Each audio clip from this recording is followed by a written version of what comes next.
You are a freshie congressman. Ito Yes. po ang inyong unang termino dito sa 20th Congress. And you're definitely on our list of lawmakers to watch. Actually, sinasabi ko nga sa inyo, bago magsimula yung interview na I've been following you on TikTok even before you reached 1 million followers. Pero siguro yung ibang mga tao na hindi babad sa social media, hindi pa kayo kilala. Si Millie, bago ang inyong pangalan, yung apelido nyo, San Fernando. I'm not sure if it's part of a political family. So let's set the record straight. Kayo po ba ay galing sa isang mayamang pamilya? Kayo po ba ay galing sa isang political family? Sino po ba si Congressman Eddie San Fernando? Proud ako na sabihin na bahagi ako ng ordinaryong Pilipino. Wala sa pamilya namin na tumakbo eh. Walang bahagi ng politika. Ermats ko, yung mama ko, public school teacher, retired. Tapos yung tatay ko naman, pastor. So nasa public service talaga. Ate ko naman, OFW. Nasa Dubai siya ngayon. At yung kuya ko, DJ broadcaster. Tapos ako lang napunta actually dito sa ganitong larangan into politics. May resistance sa pamilya, definitely, kasi gusto nila na tumahak ko ng ibang landas. Pero nandito na tayo eh.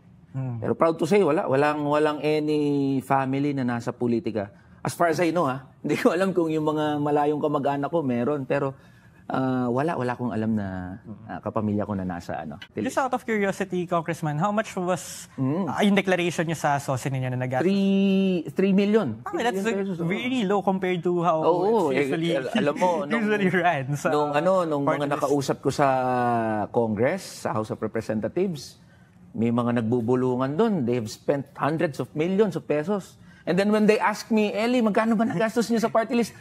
Boss, 3 million lang. Hindi sila lahat makapaniwala. And sinasabi ko, we capitalize doon sa social media talaga. Because what we cannot do traditionally, we do it unconventionally.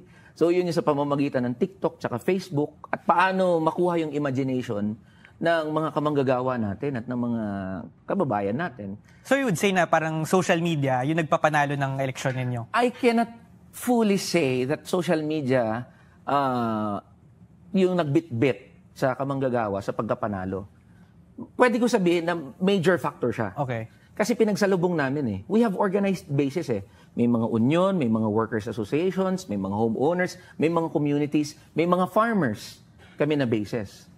So, yun, established na yun. So, kinomplement lang ng social media yung existing namin na mga bases. At tiniyak namin na kung ano man yung nilalabas sa social media, dapat na-echo hanggang sa ground. So, hindi lang social media. We did house-to-house, tao sa tao, puso sa puso campaign. At talagang mahirap. I will admit, sobrang nahirapan at sobrang napagod ako doon sa kampanya. Kasi kailangan mong gumahod, kailangan mong pumunta sa lahat ng communities, kailangan mo akyatin yung mga dapat akyatin, mga bundok, mga community, far-flung areas. Sobrang mahirap. Unlike kapag traditional politician ka, or traditional party list ka, ang gagawin mo lang, magpakawala ka ng milyon-milyon ng mga polyeto, ng mga tarpaulin, maglabas ng advertisement. So wala kami lahat nun eh. So talagang sinabayan, salimbayan nga ang tawag namin eh. May air, may ground, may house-to-house, may tao sa tao, puso sa puso. And I think yun yung nagkaroon ng snowballing effect sa mga bumoto sa kamanggagawa. Pero may mga outlier din. Say for example, sa Bicol, isa sa mga regions yan na nag-deliver for kamanggagawa. Pinuntahan niyo ba yan? Hindi kami nakapunta sa Bicol. Nakapunta lang ako sa Jose Panganiban, Camarines Norte. Okay. Pero other places sa Bicol, hindi ako nakababa kasi lack of resources eh. Wala kaming panggas, wala kaming pamasahe papunta doon. In Pangasinan also, ang laki rin ng boto nakuha ng kamanggagawa doon.